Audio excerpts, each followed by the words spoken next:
আসসালামু আলাইকুম শিক্ষার্থী বন্ধুরা। আজকে আমরা ক্লজ নিয়ে আলোচনা করব।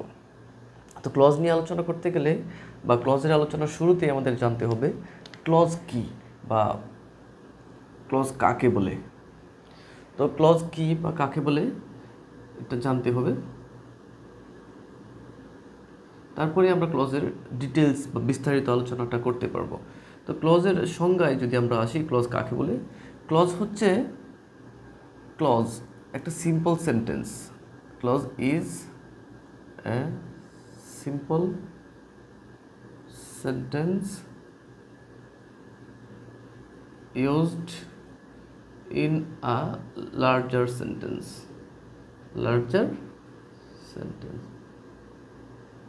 অর্থাৎ ক্লজ হচ্ছে একটি সিম্পল সেন্টেন্স যেটা একটা অপেক্ষাকৃত বড় বাক্যের ব্যবহৃত হয় বা বাক্যের অংশ হিসেবে কাজ করে থাকে, এই ক্লজ বলে।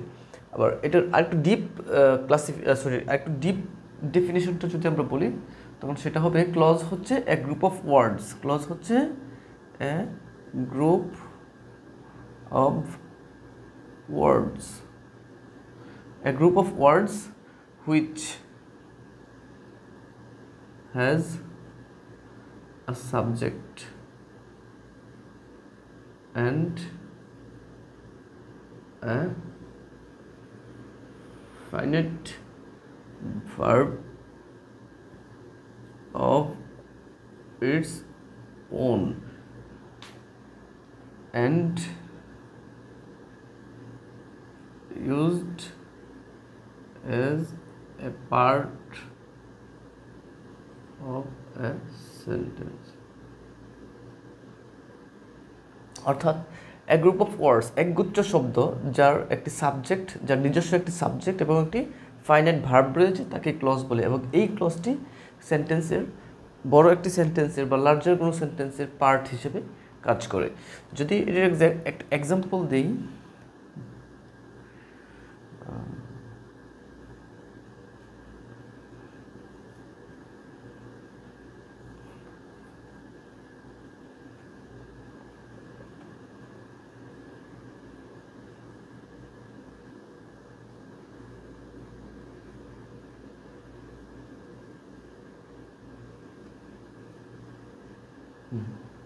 যেমন এখানে আমরা দেখতে পাচ্ছি দুটো ক্লজ রয়েছে। যেমন এভরিবডি নোজ, এটা একটা আমাদের সিম্পল সেন্টেন্স হিসেবে কাজ করে বা ক্লজ হিসেবে কাজ করতে পারে। আবার he is an honest boy, এটাও একটা ক্লজ হিসেবে কাজ করছে এখানে। যেমন এটা একটা clause,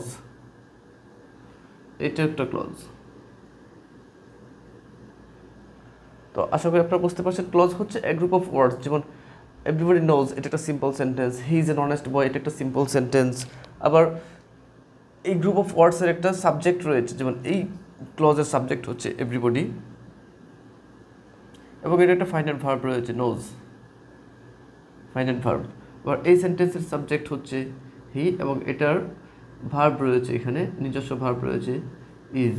he is an honest man, honest boy বা এভরিবডি নোজ, এই দুটা ক্লজের নিজস্ব সাবজেক্ট এবং ভার্ব রয়েছে এবং এরা একটা বড় সেন্টেন্সের অংশ হিসেবে বা পার্ট হিসেবে কাজ করছে।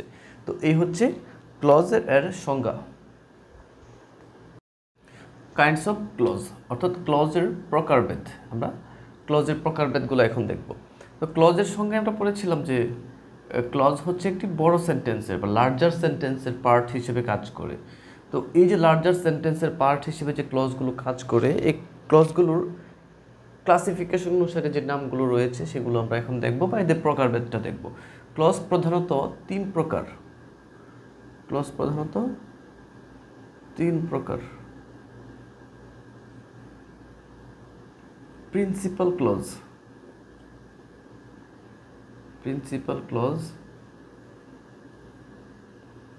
বা এটার আরেকটা নাম হচ্ছে মেইন ক্লজ, মেইন ক্লজ, অথবা এটাকে আবার বলে independent clause, independent clause. Subordinate clause,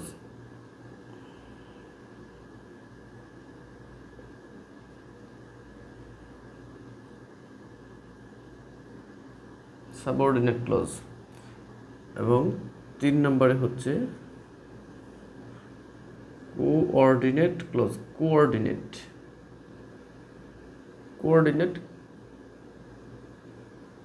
clause. এই সাবঅর্ডিনেট ক্লজের আরেকটা নাম হচ্ছে ডিপেন্ডেন্ট ক্লজ।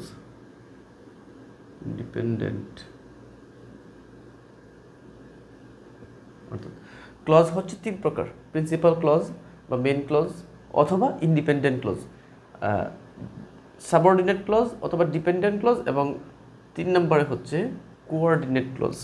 আমরা এই প্রিন্সিপাল ক্লজ, সাবঅর্ডিনেট ক্লজ এবং কোঅর্ডিনেট ক্লজ সম্পর্কে ডিটেলস জানব।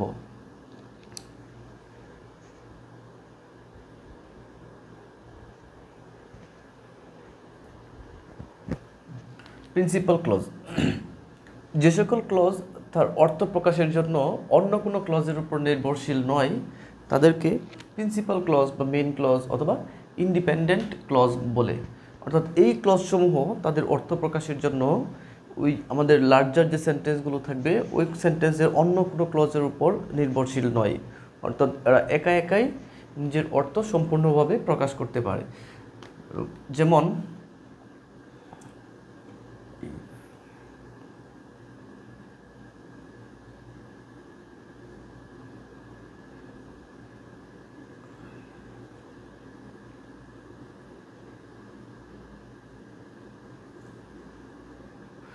একটা সেন্টেন্স, এখানে এই সেন্টেন্সের দুটো ক্লজ আমরা দেখতে পাচ্ছি। যেমন if you come I shall help you, if you come I shall help you, এটা একটা ক্লজ, এবং আই শ্যাল হেল্প ইউ এইটা একটা ক্লজ। তাহলে এই দুটো ক্লজের মধ্যে কোনটি আমাদের প্রিন্সিপাল ক্লজ? তারপর যে ক্লজটি অন্য কোনো ক্লজের সহযোগিতা ছাড়াই একা একা তার সম্পূর্ণ অর্থ কমপ্লিটলি প্রকাশ করতে পারবে তাকে আমরা প্রিন্সিপাল ক্লজ বা মেইন ক্লজ বা ইন্ডিপেন্ডেন্ট বা যেটাকে স্বাধীন ক্লজ বলবো আর কি। তো এই ক্লজগুলোর মধ্যে আমরা দেখতে পাচ্ছি যে আই শ্যাল হেল্প ইউ, এটা হচ্ছে আমাদের প্রিন্সিপাল ক্লজ। কারণ এই ক্লজ তার অর্থ প্রকাশের জন্য যে বাকি ক্লজটি রয়েছে সেটার উপর ডিপেন্ডেন্ট নয়, তার মানে সে ইন্ডিপেন্ডেন্ট। এই জন্য আই শ্যাল হেল্প ইউ এই ক্লজটিকে যদি আমরা আলাদা করি তাহলে এটা সম্পূর্ণ অর্থ প্রকাশ করতে সক্ষম। ঠিক উল্টা দিকে আমরা ইফ ইউ কাম এই অংশটাকে যদি আমরা স্প্লিট করে আলাদা করে নিই তখন এটা কিন্তু নিজস্ব অর্থ প্রকাশ করতে পারে না। এই জন্য আই শ্যাল হেল্প ইউ হচ্ছে আমাদের প্রিন্সিপাল ক্লজ। এবং আরেকটা এক্সাম্পল দিই, I know that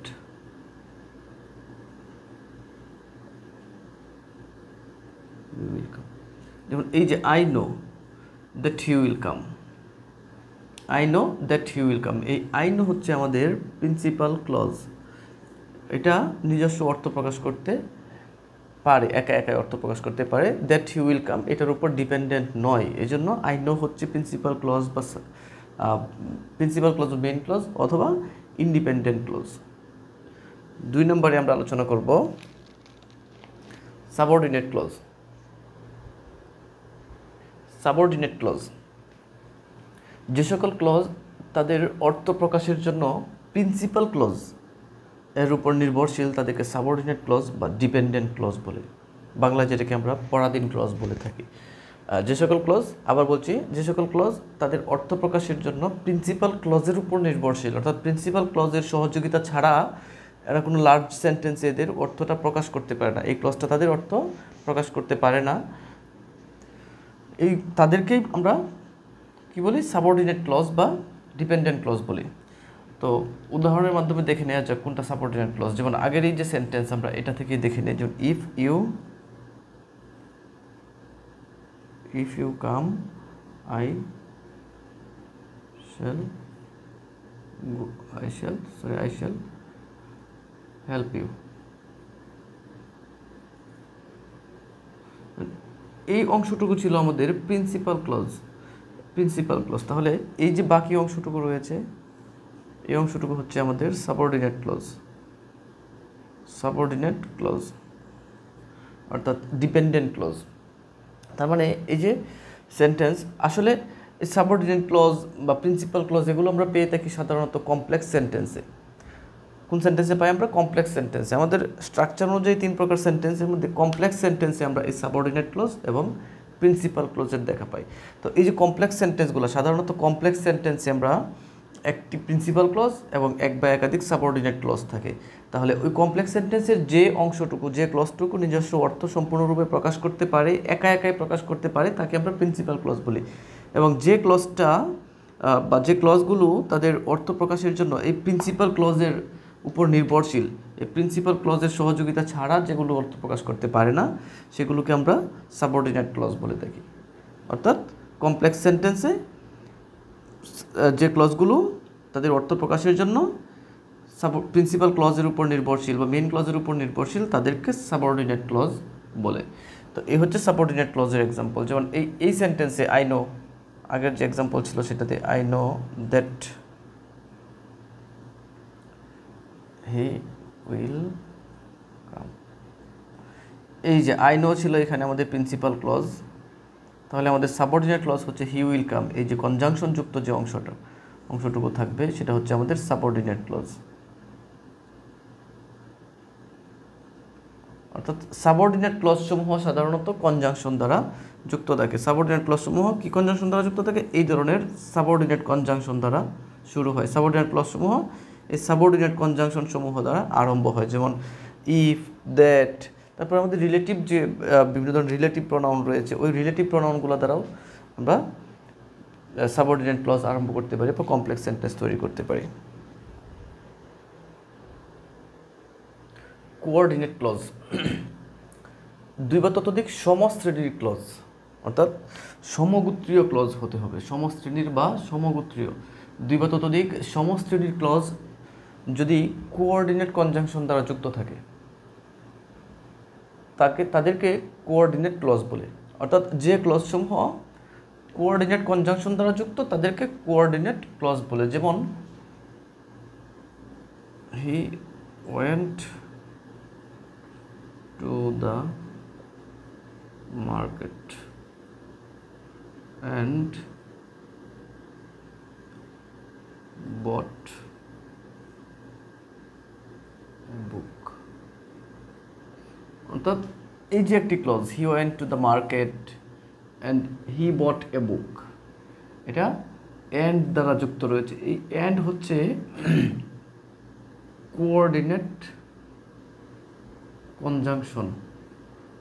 coordinate conjunction আমরা এটা কম্পাউন্ড সেন্টেন্সে আলোচনায় আরেকটু বলেছিলাম কোঅর্ডিনেট কনজাংশন সম্পর্কে। তাহলে এই কোঅর্ডিনেট কনজাংশন দ্বারা যদি দুটি বা দুই বা ততোধিক সমশ্রেণীর ক্লজ, যেমন সমশ্রেণী বলতে he went to the market, he bought a book, এই হচ্ছে দুটি সমশ্রেণীর ক্লজ। এই দুটো ক্লজই হচ্ছে আমাদের coordinate clause.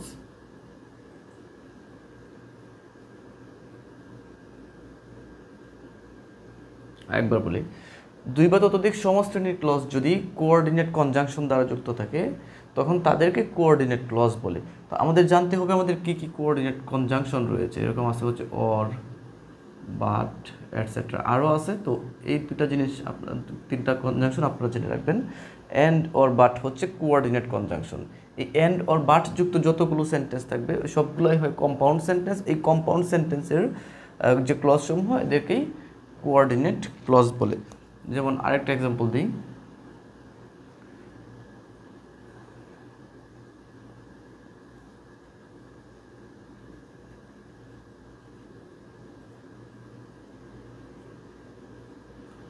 He is poor but he is honest. ঠিক এই সেন্টেন্সটাকে আমরা এই সাবজেক্টটাকে স্কিপ করতে পারি, কারণ দুটো ক্লজের সাবজেক্ট একই হলে আমরা এটাকে বাদ দিতে পারি। আবার দুটো ভার্ব এক হলেও আমরা এই ভার্বটাকেও বাদ দিতে পারি। যেমন এখানে দুটো ভার্ব এক, দুটো সাবজেক্ট এক, আমরা বলতে পারি he is poor but honest. সংক্ষেপে আমরা বলতে পারি he is poor but honest. সংক্ষেপে এই সেন্টেন্সটাও বলতে পারি। ঠিক আছে, এই হচ্ছে আমাদের কোঅর্ডিনেট ক্লজ, অর্থাৎ যে ক্লজসমূহ কোঅর্ডিনেট কনজাংশন দ্বারা যুক্ত থাকবে বা কোঅর্ডিনেটিং কনজাংশন দ্বারা যুক্ত ক্লজসমূহকে আমরা কোঅর্ডিনেট ক্লজ বলে থাকি। সাবঅর্ডিনেট ক্লজসমূহকে তিন প্রকার ক্লজের মধ্যে সাবঅর্ডিনেট ক্লজটিকে আবার তিন ভাগে ভাগ করা হয়। সাবঅর্ডিনেট ক্লজকে তিন ভাগে ভাগ করা হয়: নাউন ক্লজ, অ্যাডজেক্টিভ ক্লজ এবং adverbial clause. Noun clause, adjective clause এবং অ্যাডভার্বিয়াল ক্লজ। নাউন ক্লজ হচ্ছে সাবঅর্ডিনেট ক্লজ যদি নাউনের কাজ করে, তাকে নাউন ক্লজ বলি। অর্থাৎ সাবঅর্ডিনেট ক্লজটি যদি নাউনের মতো আচরণ করে তখন তাকে আমরা নাউন ক্লজ বলি। যেমন এক্সাম্পল হিসেবে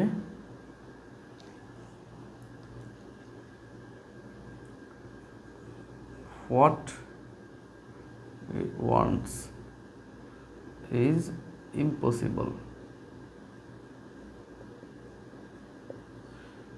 এই যে subordinate clause what he wants, এই সাবঅর্ডিনেট ক্লজটি হচ্ছে এখানে একটা নাউনের কাজ করেছে, কারণ এই ভার্বের সাবজেক্ট হচ্ছে হোয়াট হি ওয়ান্টস। এই সাবজেক্টের জায়গায় বসে সে নাউনের মতো আচরণ করেছে বিদায় এই ক্লজটি এখানে একটি নাউন ক্লজ। এরকম আরও এক্সাম্পল দিলে that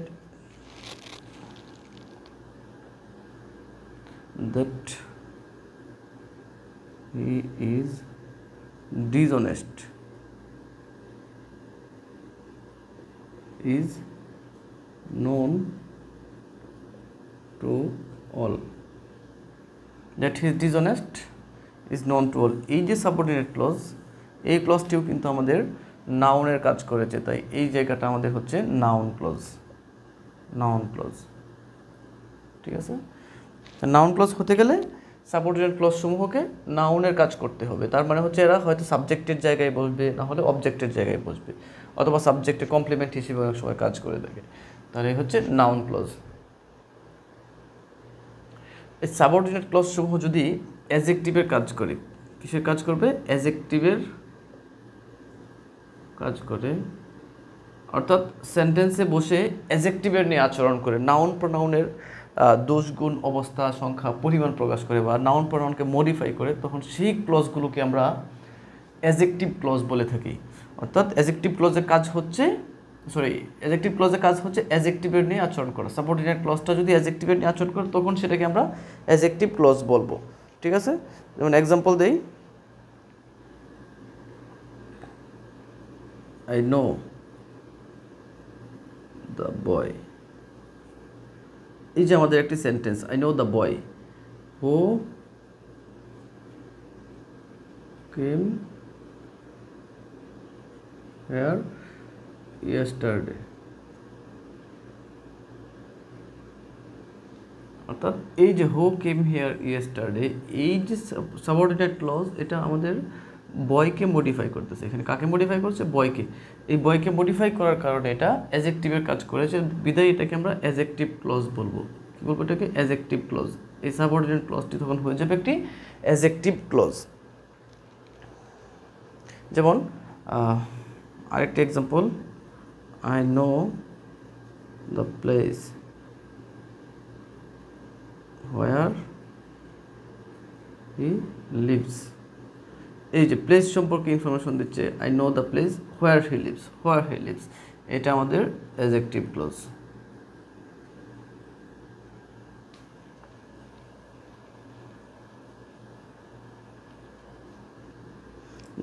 I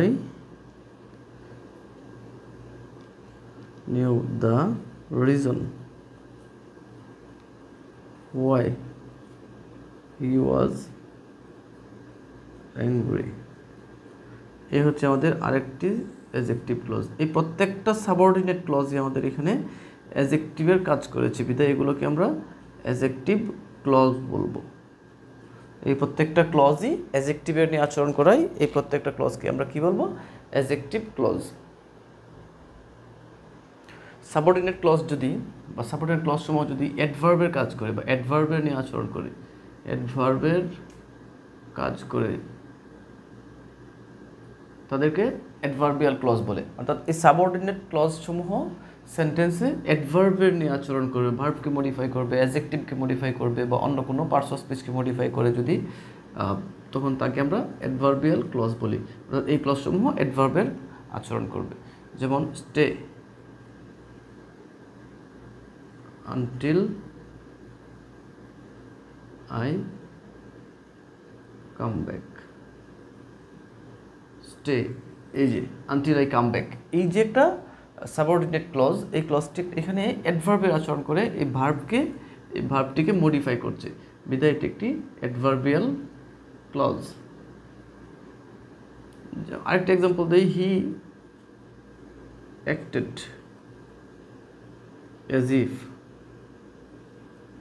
he were mad।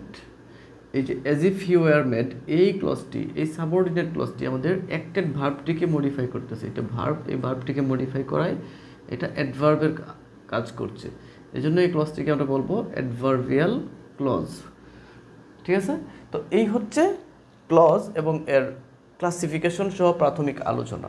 তো আমরা পরবর্তীতে এই সাবঅর্ডিনেট ক্লজ সম্পর্কে, অর্থাৎ সাবঅর্ডিনেট ক্লজের ক্লাসিফিকেশন এবং এই 3 প্রকার ক্লজ, নাউন ক্লজ, অ্যাডজেক্টিভ ক্লজ এবং অ্যাডভার্বিয়াল ক্লজ সম্পর্কে আরও বিস্তারিত আলোচনা করব।